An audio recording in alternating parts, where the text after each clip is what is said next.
प्रभुं प्राणनाथं विभुं विश्वनाथं जगन्नाथनाथं सदानन्दभाजम्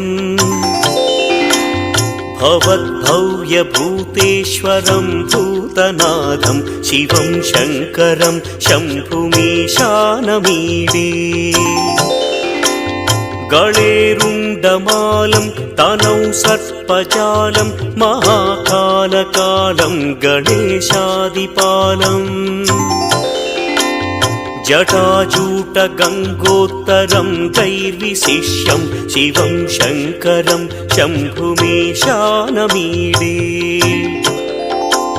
मुदामाकरं मण्डनं मण्डयन्तं महामण्डलं भस्मभूषाधरन्तम्